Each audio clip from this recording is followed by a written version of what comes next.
राजधानी भुवनेश्वर पर गर्व पलटिଛନ୍ତି लवणी बेहेरा। राजधानी को गौरवान्वित करी राजधानी गर्वित सम्मान रे सम्मानित होइଛନ୍ତି 106 वर्षीय शतायु पुरुष लवणी बेहेरा।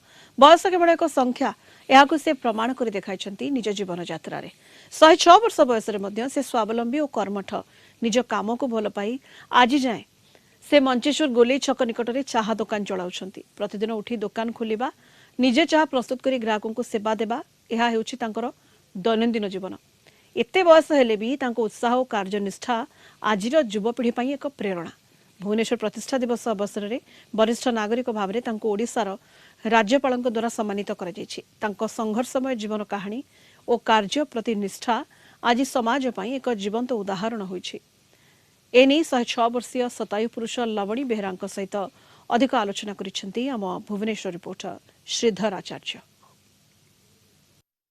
पूरा राजधानी पाई गर्वित साजिचंती लवणी बेहेरा। बयस 106 वर्ष।